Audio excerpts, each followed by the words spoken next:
Hello, everyone. It's Charlene Lee, and I'm so glad to be here with you today. I am going to be talking about predictions for 2025 and their implications. Now, this is something I do at the end of the year or sometimes at the beginning of the year, depending on my year. And it's something I really like to do because as an analyst, as a person who's thinking about the future constantly, it's a good time to reflect on what's happened over the past year, but also what's going to happen in the next year and how we need to prepare for that. And I have a little bit of a beef with most of the predictions that are out there, in that people put them out there and then you go, okay, so what? What do I do with this? So I do want to go through this and say that my predictions are a little bit different, and I'll explain as we go along how I'm thinking about them. So, just to get started today, I would love for you to share where you're coming from. It's always great to hear who's online here with me. And please share what you're doing to prepare for 2025. And it could be really broad. Are you cleaning out your house? Are you getting your resolution set? Last year, I talked about how I typically go through an end of the year reckoning and reconciliation of and reflection of what happened over the previous year, and then get myself set up with my various plans and objectives for the coming year. And I'll be the first one to admit I don't necessarily stick with them all year long, that discipline of tracking and making sure my goals are updated. They come and go, but at least I start the year with the right intentions. So, how are you preparing for 2025? What are you doing? What's the process you're following? And today I'm going to be focusing a lot around what the implications are for the changes we see coming in 2025, especially when it's related to generative AI, because that is the focus of what I'm trying to do these days. All right, so let's see. We have some slides also as well. So Jay has already posted them on LinkedIn, and I will post them also here. Hopefully they get logged to someplace. And let me go and share with you my slides. So first of all, let me just go through and show where the slides are. Okay, there you go. You can get them at bit.ly/CLI 2025 predictions, just to be really clear. So, a couple things. These are probably the things that you are seeing written up right these days about what 2025 predictions are. And I kind of feel these are obvious, but it's just worth going through and just talking about what some of these things are. So, we do believe that everyone is saying this: 2025 is the year when generative AI will be deeply integrated into business strategy. 2024, people are still trying to get their hands wrapped around it. They're throwing a lot of use cases against the wall to see what sticks. And 2025 is when people get down and get serious about how do we truly integrate it. We do see that AI agents will become something that's essential as our digital collaborators. And what I mean by that is these agents are becoming more and more ubiquitous. They're being built into software. And eventually, I've been playing with some of the tools. We'll be able to create our own AI agents to do the work for us. We also see AI coming out now with, especially with some of the new models like O1 from ChatGPT, this ability to do long thinking or chain of thought thinking. And that is a game changer, because when you're thinking about being much more creative and thinking out of the box, so to speak, or associating different things, it is a different way of thinking about things. And I'll be the first one to admit I use those models to help me generate some of these predictions, just to help me think through a lot of the corners. And I'll talk about how I did that. And then we also will see more and more organizations actually take AI seriously and invest in AI literacy. And then we'll see some industries, especially places like retail, maybe even fashion or finance, undergoing some huge transformational shifts driven by AI adoption. So those are some of the predictions that you see floating out there. And I go through them pretty quickly because this is a very knowledgeable audience that I'm talking to. You kind of know what's going on with AI. And if you're paying some attention to it, you've been hearing about all of these things happening. So I kind of feel like those kinds of predictions for 2025 are obvious. So how do we think about this instead? Well, when I was at Forrester, one of the techniques we use was this thing called WIM, what it means. And we'd have these WIM sessions at the end of an entire report process. And we would sit down in a room, very quickly go through what the report would say, and then ask people to think about, well, what does it mean? What does it mean for people, for our customers, for the industry, for society, for different players in the space? And it usually generates a lot of different ideas. And then we write those down on the board. And then we go, well, what does that mean? And then we write down those things, and we just keep going down following these whim change, so to speak. And what it does, it makes you push and push and push into, well, what are the implications? What does it mean for us if this is true? And then you get to a point where you go, wait a minute, that's just too far fetched. And then you one step back from that logic, and you look at the last implication that you had, and you go, well, that's interesting. That's the place where we want to sit. And so what I'm going to be sharing with you today are some of the wind chain results of brainstorming with different people. And I want to do a call out to Lisa Noel and Michael Taylor, who were very integral to a lot of this brainstorming and process of thinking about these predictions and implications. But I also want to just give credit to my trusty buddy AI tools that, and in particular ChatGPT o1, that helped me think through some of these things. Again, just bantering things around. So let me get into what these predictions look like. And I just put it as a reminder, what does it mean in the end? Because predictions aren't very interesting unless you can say, well, what does it mean for us as leaders and for our organizations?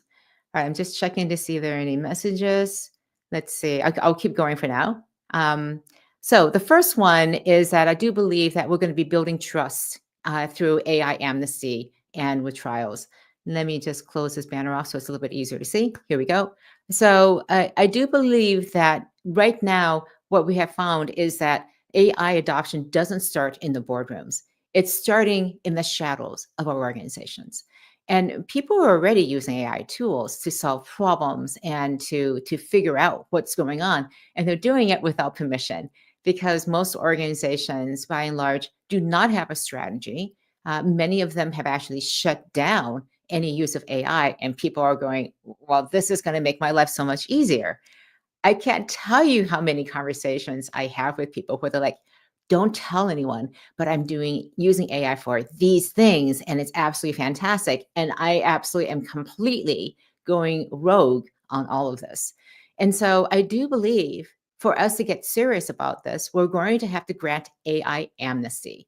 And the idea is that we're going to give a safe place for employees to bring these projects, to bring them forward, and to make sure that people understand you're not going to get punished for this as long as you are complying with our privacy, security, and safety rules.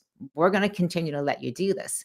So there's a bit of trust that has to come in, and in place of this ban, organizations need to instead build what I call AI trust trials. And these are experiments that are in the public, they're invisible and transparent for people to understand how AI delivers value. And you're going to earn that trust through the actual performance of the AI, again, very visibly. So this is about shifting the mindset from punishing people. It's not about punishing anymore. It's not about restricting. It's about transparency and moving from control to permission and giving people the power and the agency to try to innovate and grow responsibly. So when we can bring innovation into light and prove that it works, and also just as importantly, when it doesn't work, we will grow trust. So I think it's so important for us to think about AI adoption in the context of trust, because this is really brand new. It requires us to do things in a different way. It pulls up all sorts of existential questions. It's existential questions about who we are as humans and what we're worth. So I think it's really important to be able to think much more strategically and also realistically about what's really going on in your organizations. All right. I just have a couple comments here from Jay. Jay, thank you again for posting things. Always great to see you. For the next year, he's focusing on a nonprofit foundation that we support, and to get ready for the next year, taking some time off with my family.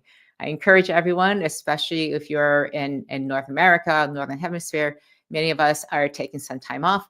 I definitely am. I won't see many of you for a couple weeks, so that would be great. And Jay also has this. What does it mean using more AI tools to do analysis of 10 plus years of data for the nonprofit to help with their future plans? So thank you, Jay, for sharing that. In particular, I think these ideas of what does it mean for these things coming on board? What does it mean for us, and what new capabilities and value can we bring to people?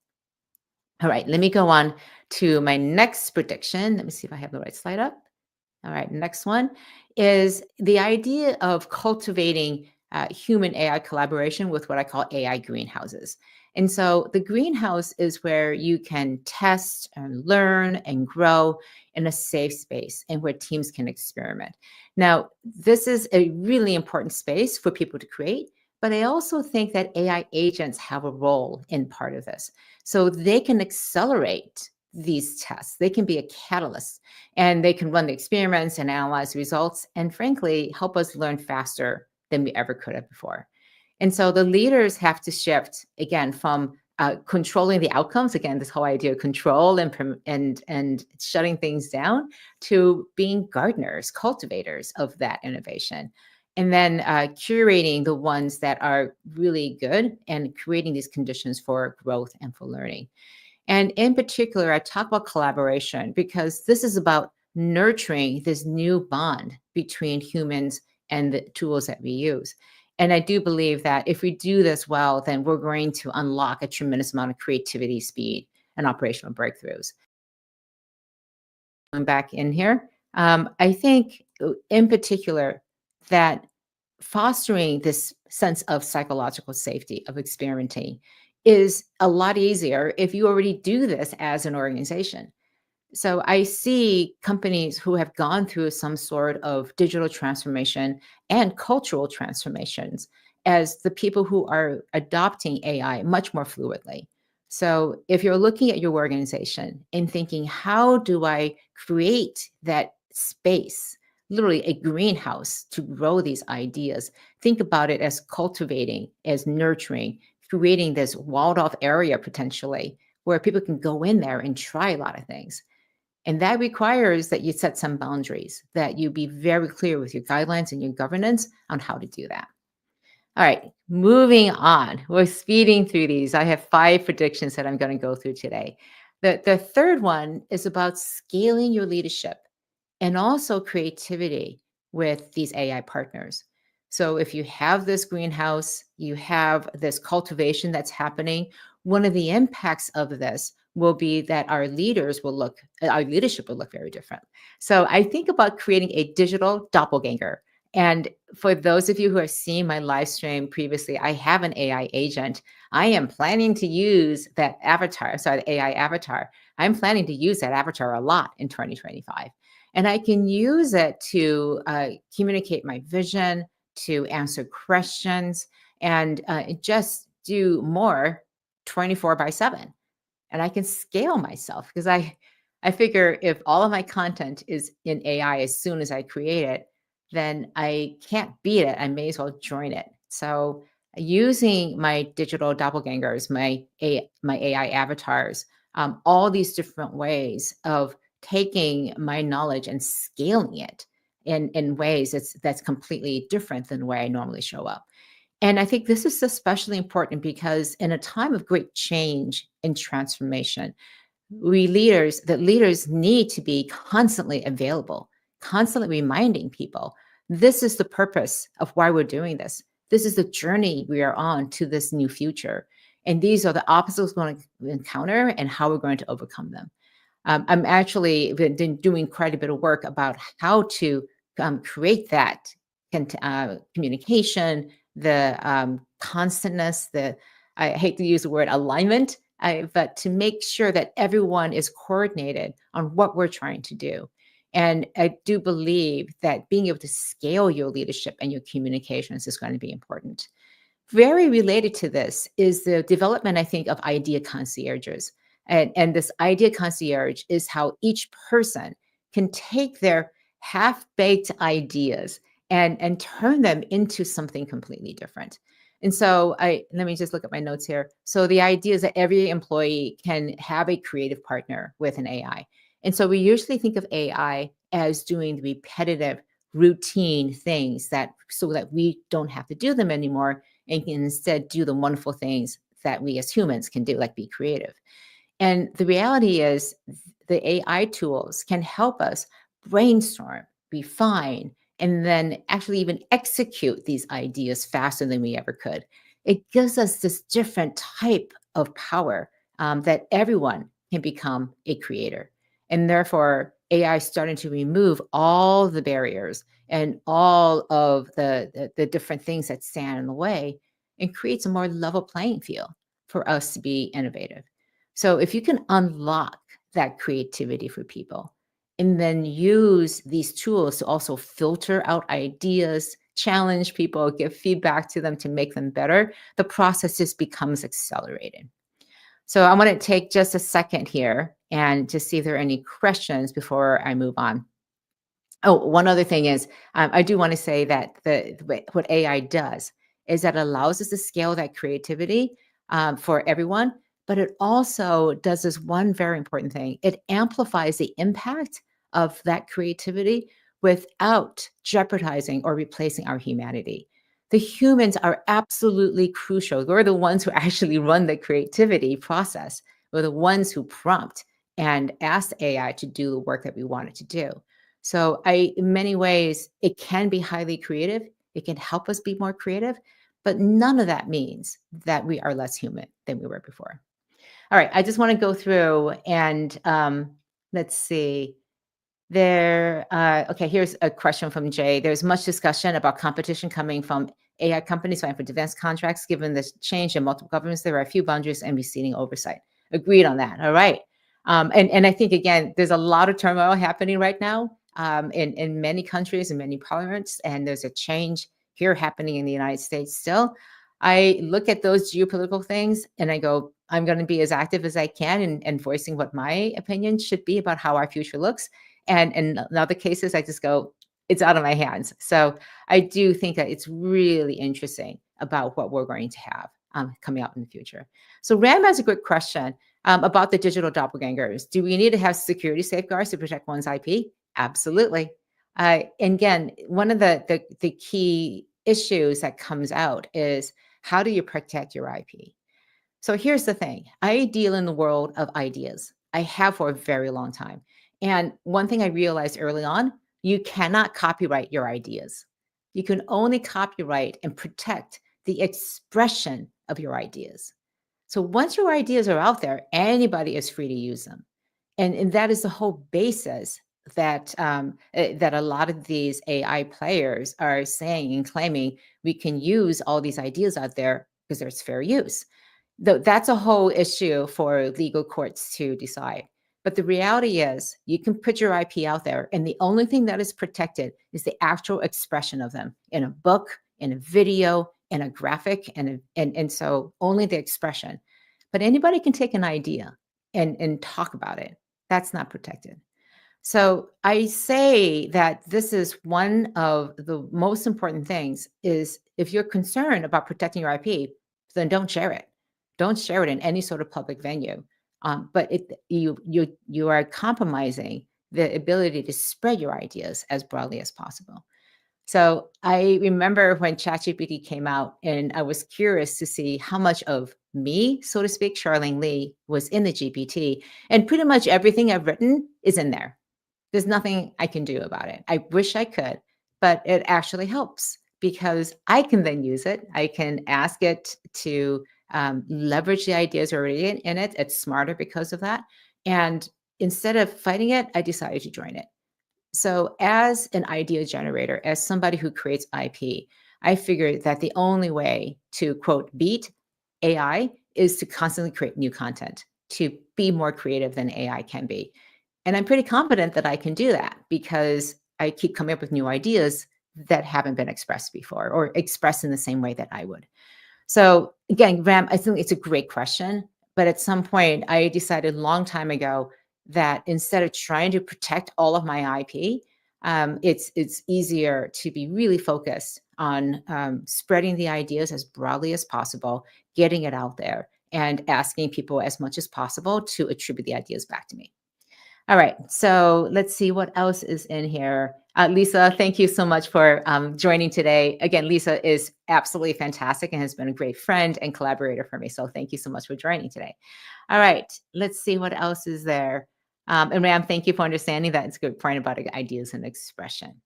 All right, let's see. Let me go back to my slides and see where I am. Let's go on to the fourth one. I'm looking at the time here carefully. So the fourth prediction is that we'll have the competence swap, that we'll have humans leading and AI delivering. So AI excels at so many things, and it does things with analysis, with speed and precision and scale. And humans have what we call the judgment, the relationships, the ethics that we can put on top of what AI does. And so this is a competency swap. We need to understand what we do really well and what AI does really well, and then think about what that collaboration is going to be. And at the same time, we're going to have to build a level of trust and transparency. So I think we need to have what I call an AI accountability ledger. This is where we're keeping track of all the decisions that are being made with AI. Either it's informing us or the AI is actually making the decisions. And having this ledger is going to ensure that there's transparency, that we can go back and see and test were these decisions made fairly, and then also again all in the pursuit of building trust. This is going to become extremely important, and us as leaders, we as leaders are going to have to become what I call ethical overseers, people who are guiding the AI to make sure it's aligned with what our purpose is, what our values are, and our long-term goals. Again, AI is a tool, and how we decide to use that tool is what's really important. So I think it's going to be so important that we understand that trust in AI is not going to be automatic and that it's actually earned. So we need to make sure that we're making sure that AI is working for us and is aligned and working with what we need to have it do. All right, just one last prediction, and this is my fun one, and it's the rise of small language models. It's AI at your fingertips. I've been intrigued by the fact that AI is being built into these devices now, into our laptops. And the idea is that it can access our data and do things that we need without ever having to go into the cloud. And so this makes it faster, less power intense, processing intensive, and it's also going to just, again, maybe even our networks and various nodes, for example, in our cable, telecom, mobile nodes. So instead of having to go all the way to the network, it can be closer in. I know NVIDIA is starting to build these things into the networks inside of communication towers. So this edge type of computing for AI is very, very interesting. What I really find interesting about it, especially, is that if it never leaves your device, its ability to access everything on your device can preserve security. And so it is idea of having all of your information cross integrated into each other to find context that provides you with information. Now, I wouldn't let anyone go near all the content that's on my phone. The closest I come to that is Apple, because I have an iPhone, and they put such a premium on privacy and security. So again, with Apple Intelligence, they're slow in developing this, so being very careful. And again, I'm glad, because I'm going to have Apple Intelligence on my phone, I'm going to want to have it be completely secure, locked down under my control. And so, what I think is going to happen is that we will develop these small language models, very low computing power, highly effective, and tailored to the very specific tasks you want to do. And I think employers are going to get some of these tools. I call them their personal AI sidekicks, these little agents that sit just right next to you without going anywhere, that can be available to you and automate and ideate anytime, anywhere. And so very fast, very cheap, very responsive, and highly personalized. And I think the impact on this is that it could be really interesting, especially with underserved communities. people who do not have access to these large language models, but they may not need it. You think about countries that may not be as advanced as many of the countries like the US and European countries. And again, the promise of AI to be able to have a huge impact on learning, on development, on executing of things because it develops these skills in people could be really amazing. So I'm excited about many of the technologies out there, but I really encourage you as you're going through thinking about what the implications are, thinking a little bit deeper. And I just have one last slide to kind of just pull it all together. I do believe that work will actually feel more human, that AI will handle a lot of the mundane, repetitive things that'll free us to be much more creative. I feel that leaders will start begin to feel limitless, and that is a wonderful feeling. And AI it just amplifies what a leader is able to do, and driving greater clarity, greater consistency, and even more engagement. And so, as leaders, we can only reach out and touch people in so many ways. And I think the rise of social media, of internal collaboration tools like Slack and Teams has really enabled leaders to reach out and connect in so many new and different ways. And I do believe that AI is going to just even accelerate that. I do believe that, again, trust is going to be paramount, especially with our customers. They will use trustworthy AI as a decision about who they will and not will not engage with. And then finally, I remain hopeful that our communities, our society, will use AI to solve some of the intractable, many really daunting issues and challenges that we have.